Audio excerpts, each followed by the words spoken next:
In the depths of the night, where shadows dance with malevolent intent, there exists a realm of unfathomable horror.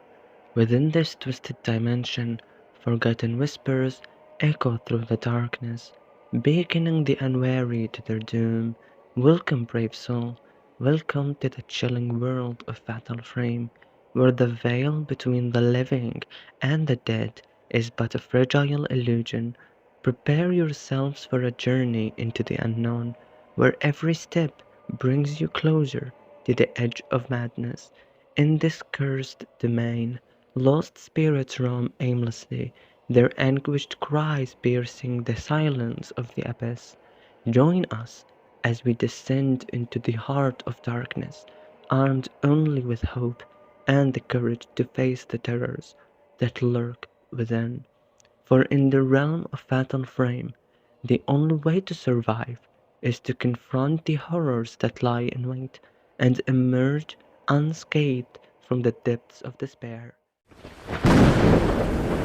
The lore of Fatal Frame is very intricate and complex, with so many characters that hold much significance and connection to each other. So to understanding the whole history behind it, in this video I'll tackle this mountain of mystery by going one game at a time, but even with that, it's still very complicated to digest. So to solve that, I simplify it into chapters. First, I'll mention shortly the development and release and how much important that game was to the horror genre.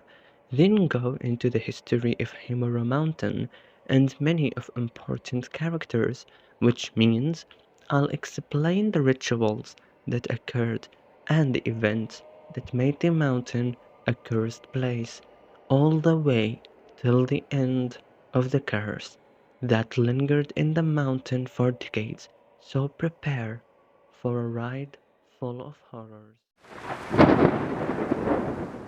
The first installment in the Fatal Frame, known also as Project Zero series, it was released in 2001 in Japan and in 2002 in North America and Europe. Development began after the PlayStation 2 was introduced to Tecmo using the codename Project Zero. The concept was created by Makoto Shibata based on his own spiritual experiences, together with the producer Keisuke Kikuchi. Shibata worked on creating the scariest gaming experience possible. Multiple aspects of its style and production were influenced by this development wish. Under its working title by then in 2001, it was eventually confirmed for release in Western territories a month after its Japanese release, where it was marketed as being based on a true story. The game received generally positive reviews, while the port drew praise for its improved visuals. As of 2015, four more games in the Fatal Frame series have been released. Fatal Frame, also known Project Zero, holds a significant place in the horror genre as a pioneer of atmospheric and psychological horror experiences. Here's why it stands out. Fatal Frame introduced a unique gameplay mechanic centered around the use of the camera obscura to capture and combat supernatural entities. This innovative approach to gameplay provided players with a fresh and immersive way to interact with the game's world and its horrors. Set within the airy confines of Himura Mansion, Fatal Frame masterfully crafted a haunting atmosphere filled with tension, suspense, and dread. The dilapidated mansion, dimly lit hallways, and oppressive silence created an atmosphere of isolation and unease that immersed players in its chilling world. Drawing inspiration from Japanese folklore, urban legends, and Shintoism, Fatal Frame incorporated elements such as vengeful spirits, cursed rituals, and supernatural entities rooted in Japan's mythology.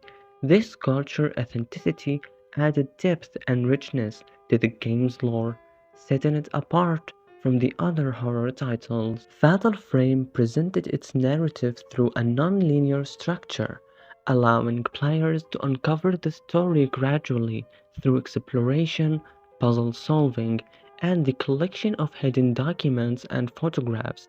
This narrative approach encouraged player engagement and rewarded thorough exploration of the game world.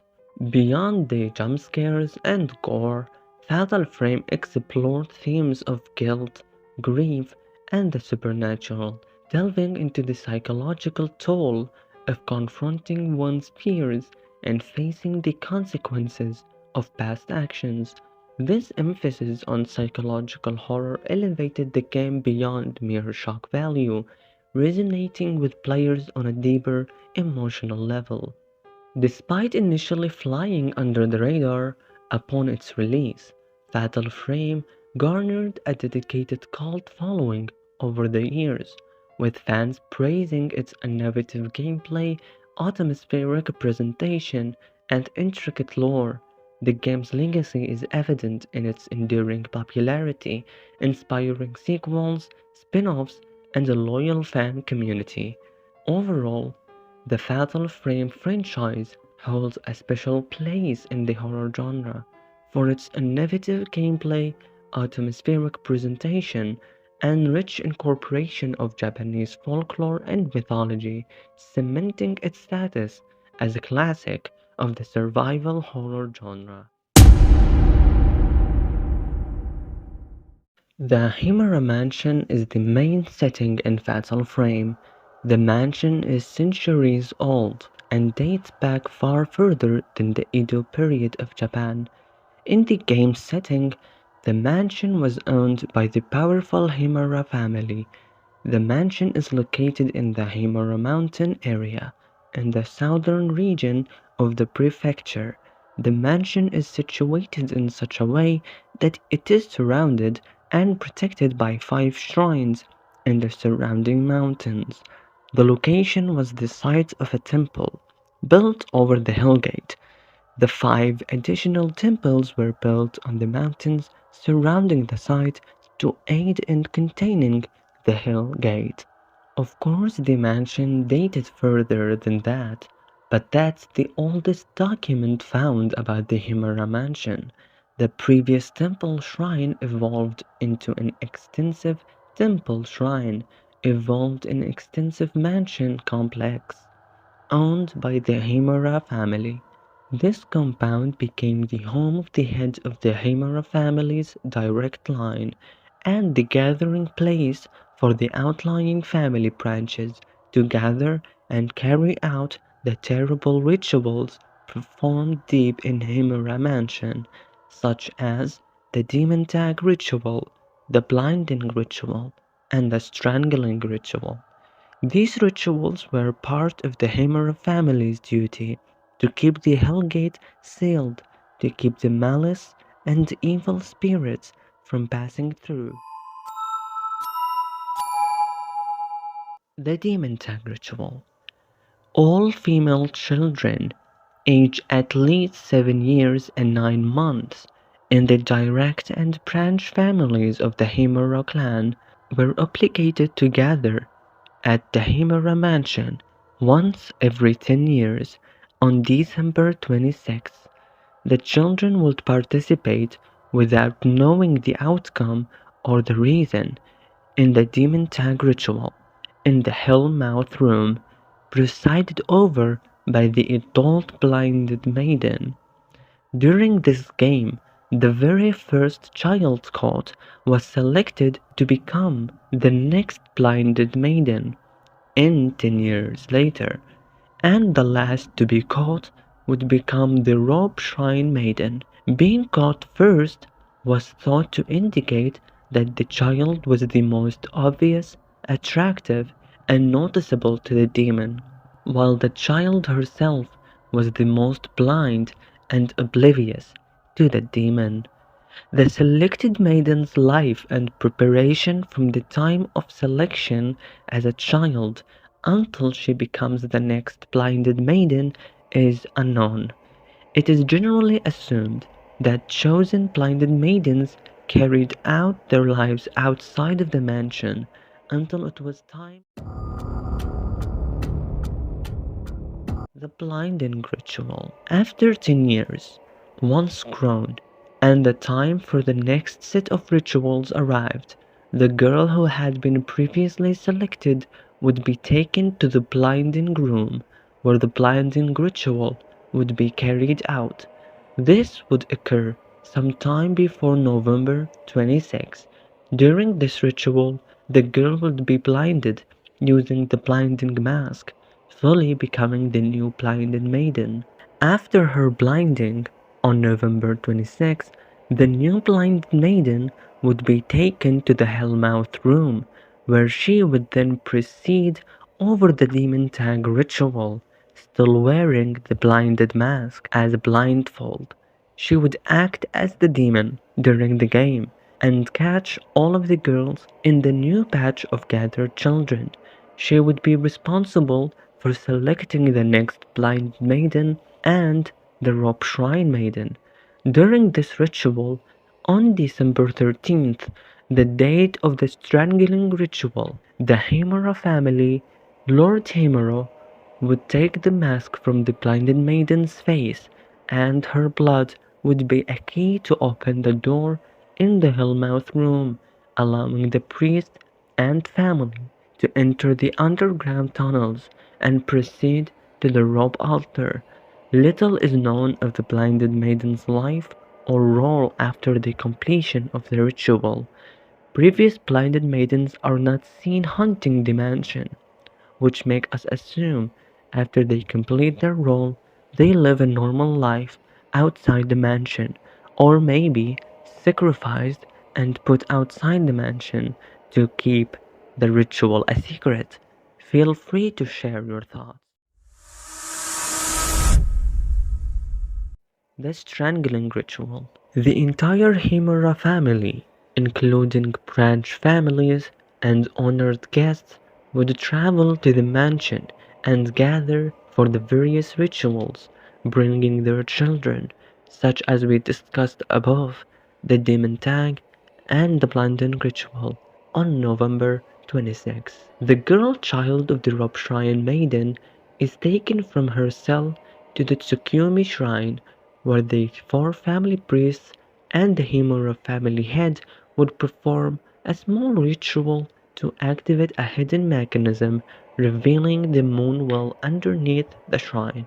The maiden would climb down into the moon well to purify herself in the moonlight. On the day of sacrifice, the full moon would align to shine directly into the moon well. On December 13th, the day of the strangling ritual, those living in the nearby villages would lock all the windows and doors and refuse to go outside, considering it extremely bad luck, though they were unaware of the events happening beneath the manor. To begin the ritual, the Himura family would place the blinding mask, newly anointed with the blood of the blinded maiden, in the blinding ritual in the door of the demon mouth, acting as the key to open the doors. The mask and the blinded maiden's blood were thought to act as a blindfold for the demons beyond the Hellgate, making it safe for the doors to be opened for the entire party to travel down towards the land of the dead. From the demon mouth, the Himura family would travel along the band path. The masked Himura family priests and the family head, wearing the mask of reflection, would be permitted to cross the Hell Bridge, where they met with the rope shrine maiden, who enters the underground band path alone through a door in the moon well, accessible only to her. Only the four priestesses and the family head and the rope shrine maiden would enter the doors to the rope altar, which lays directly underneath the Buddha room, to complete the strangling ritual, while the rest of the Himura clan would remain outside on the band path. Within the octagonal domed room of the rope altar is a round raised altar platform, surrounded by rack-like wheels representing the five gods, for five limbs and 5 sacred mirrors in the surrounding shrines. The rope shrine maiden would willingly lay on this pedestal, and laceration rope tied to each limb and around her neck. The priestess would turn the wheels at her limbs, and the family head at the maiden's head, tightening the ropes until the maiden died and her limbs were torn from her body. The maiden must be willing and eager to die, and have no earthly attachments or pollution in order for the strangling ritual to be considered a success. The 5 ropes would be soaked in the maiden's blood to give them strength and held in the air to bless them to complete the strangling ritual.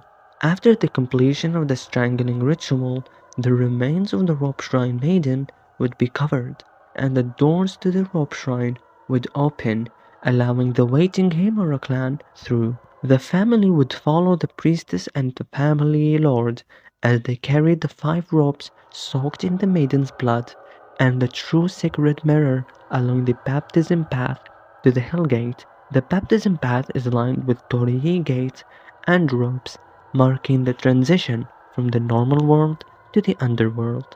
In front of the gate to Hell, the true holy mirror is placed facing the door, offering additional protection so close to the land of the dead. The priestess then performed the ceremony of the ropes, tying the strangling ritual ropes across the gates to seal them shut for another 10 years. The sacred blood of the maiden stains the rope, which strengthening the power used to seal off the Hellgate. The remains of the rope shrine maiden are gathered and buried with 5 Buddha statues. 1837. The Calamity. Kirai was born in 1819 to the Himuro family. When she became 7 years old, she and the other girls of age were subjected to the demon tag ritual. In a locked room, the girls were tasked to avoid being tagged by a blind woman, the demon. The first tagged would become the demon in the next demon tag game, and the last tagged, who turned out to be Kirai, would become the next drop shrine maiden and perform the strangling ritual. Kirai was kept in seclusion to prepare for her duties as the rope shrine maiden and was locked inside a cell within the Himura mansion for 10 years until the time of the ritual would come. During her time of incarceration, she was attended to by a young serving girl. At an uncertain time, however, the servant was unfortunately murdered and thrown into the well in the courtyard to maintain the secrecy of the rituals on the orders of Lord Himara. Nearing the time of the strangling ritual, Kirai met and fell in love with a visitor that attended the Himara mansion as a guest, and while gazing at the cherry blossoms, Kirai saw him, and both talked about great things. His name, identity, and importance, and why he stayed at the mansion are unknown. He came to Himura Mansion during the month before the strangling ritual. While visiting the Himura Mansion, he stayed in a guest room and was permitted to access and wander the courtyard gardens visible from Kirai's window, which is how the two initially caught sight of each other. The second time Kirai saw him, he waved at her, and her cheeks burned, which she later realized to be a sign of falling in love with him. The next time Kirai was allowed to go outside in the cherry atrium, the guest seemingly broke protocol by leaving his room to spend time with her in the gardens, teaching and telling her so much about the outside world. Kirai naively mentioned seeing the stranger to her attending priestess, so they restricted her from visiting the gardens. Instead, he began visiting Kirai's room to talk, and then taking her out for garden walks. It is not disclosed if he was aware of her role and importance as Rob Shrine Maiden. Lord Himura and the chief priest were concerned the guest would stop Kirai from fulfilling her duty as a Rob Shrine Maiden by giving her worldly connections, so he ordered the visitor to be killed. The priests killed him and hid his body in the abyss. Kirai was told he had returned to his village, but she knew they had killed him.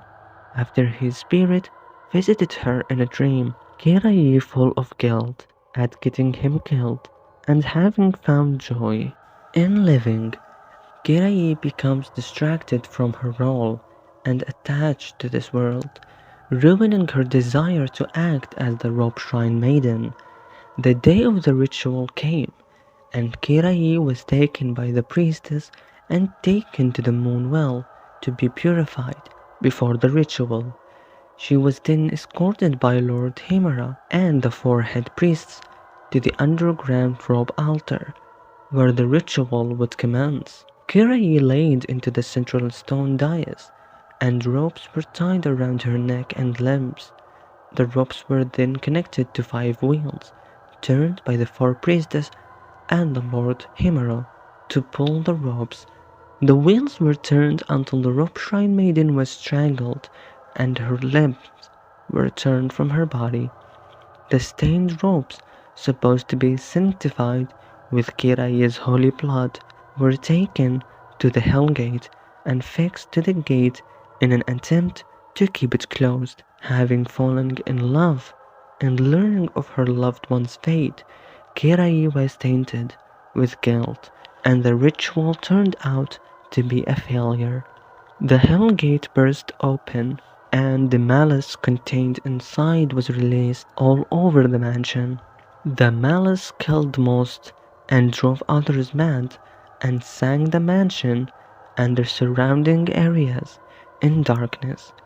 Kirai's spirit was also corrupted by the malice, turning her into a vengeful spirit bent on making others feel the pain she endured.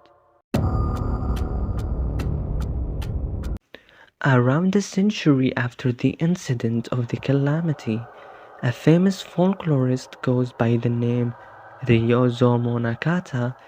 Ryozo Monakata decides to research and learn about the Himura mansion. During one visit to the area, he found particularly interesting information that made him determined to visit Himura mansion, the epicenter from which all of the legends seemed to originate. He didn't, however, want to be too far from his wife, who had fallen into poor health. He decided that it would be in his family's best interest to take up residence in the mansion itself. That way, he could do research on the rituals performed there and remain close to his wife and daughter. After some effort to convincing the locals officials to let them live there, the Monakata family moved into Himura Mansion. Soon after settling in, Ryozo's research progressed far faster than he could have ever hoped for. He spent most of his days exploring the mansion, gathering information, and trying to figure out what really happened in the Himura family rituals. Meanwhile, his daughter, Mikoto, made many friends in the nearby area who would visit to play games all over the mansion. One day, Mikoto brought her father a strange camera that was given to her by a strange girl in white kimono, who turned out later to be Kirai. Her father didn't believe her and figured she must have found it somewhere in the mansion. Her mother, Yae Monakata, she took the camera and began taking pictures of Mikoto and the other children playing. But what she captured on film frightened her, along with Mikoto and her friends. The images the camera took showed frightening images that weren't there, including a girl in white kimono next to her daughter Mikoto. On June 24, while the children were playing the demon tag in the mansion, all of them vanished. Mikoto reappeared in the woods, led away from the mansion by the mysterious little girl in the white kimono. This also saved her from the fate of her friends who were ultimately snatched up and killed by the ghost of Kirai in their mansion. She is left with no memory of what happened to her or her friends. Ye was horrified.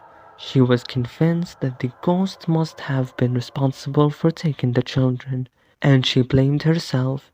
She wrote a suicide note to her husband and then hung herself in the cherry atrium of the mansion.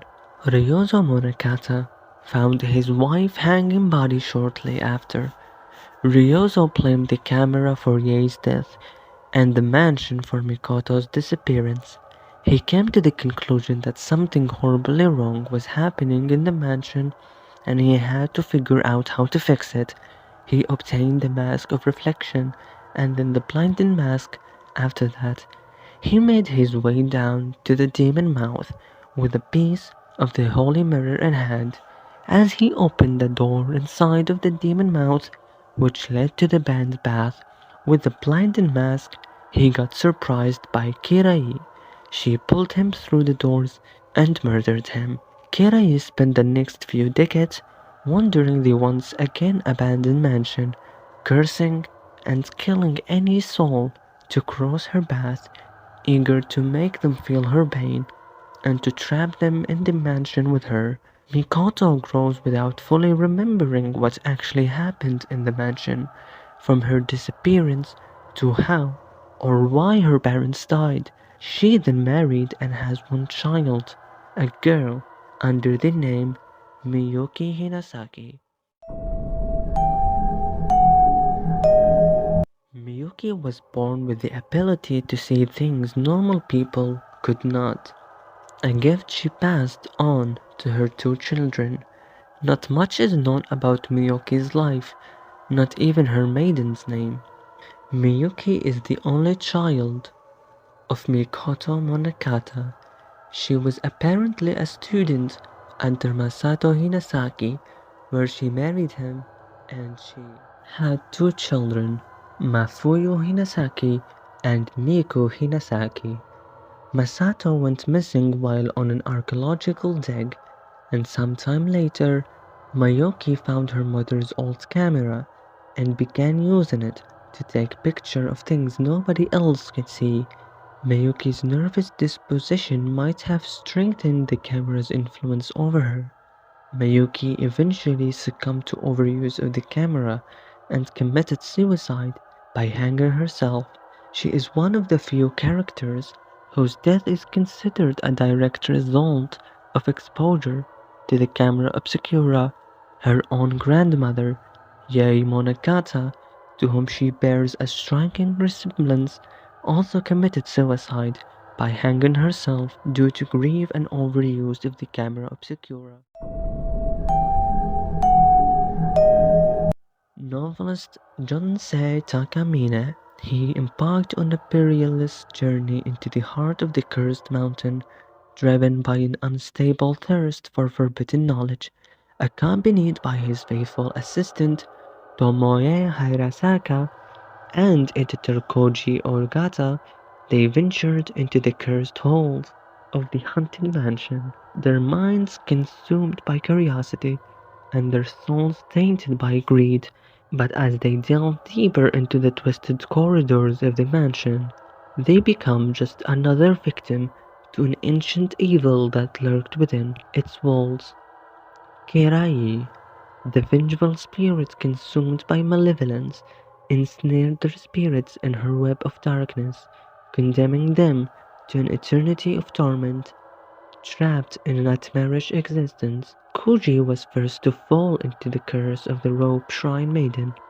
Discovering his torn and ripped apart body, Tomoe fallen into madness. Jansei Takamine and his companions were sentenced to wander the mansion, cursed halls for all eternity, their sanity slipping away as they become mere shadows of their former selves. Their screams through the empty corridors, a chilling reminder of the horrors that awaited those who dared to seek the truth within the depths of the mansion's cursed embrace.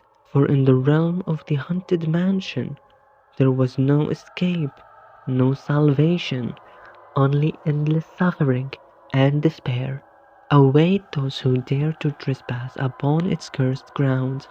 And so Jansei Takamine and his companions remain forever bound to the mansion's dark embrace, their souls condemned to wander its halls for all eternity, trapped in a never-ending nightmare of their own choosing. Seeking to uncover what happened to Takamine, Mafuyu Hinasaki, one of his biggest fans, journeys to the mansions himself. He too becomes trapped inside, but instead of killing him, Kirai captures him because of his resemblance to her late lover. After her brother hasn't returned from his investigation of the Himara mansion, Miku becomes worried and decides to look for him herself. She enters the mansion and picks up where he left off, finding the camera obscura her brother took with him. While on the trail of her brother, however, Miko encounters a powerful ghost, the ghost of the last drop shrine maiden. She is able to escape the ghost, but not without falling under the curse of the strangling ropes that tore the shrine maidens apart in the strangling ritual. Now, Miko must find a way to reverse the effects of the strangling ritual before the ropes appear on all her limbs and she is swallowed by the darkness. After thoroughly searching the mansion, Miko uncovers the truth behind the disaster that occurred there and why all who venture into the mansion never return. Miko also uncovers that in order to fight the malice, she must recover the pieces of a holy mirror used to seal the Hellgate from which the malice has escaped. After doing so, Miko frees Kirai from the malice's grip, as well as her brother, Mafuyu. Realizing what has happened, Kirai decides to fulfill her sacred duty as the Rob Shrine Maiden and seals the Hellgate, bending herself before it so that it may never open again. The mansion grounds began to collapse, prompting Miku and Mafuyu to escape. Mafuyu decides not to leave, however, saying that he wishes to stay with Kirai if that will ease her unending pain. Miku reluctantly leaves the mansion, and when she gets out, she sees the souls of the dead rise up the sky and find their peace. Miku notes that from that day on, she was never able to see the impossible again, that she lost the gift she inherited from her mother. As we reluctantly depart from the twisted corridors of the Himura mansion, Fatal Frame 1 remains etched in our minds as a chilling descent into madness. Its oppressive atmosphere, relentless terror, and chilling revelations have left us haunted long after the game has ended. Through our journey, we've confronted the darkest aspects of humanity and faced the malevolent spirits that dwell within the mansion's cursed walls. Fatal Frame isn't just a game, it's a grim reminder of the fragility of the sanity and the inescapable grip of the supernatural.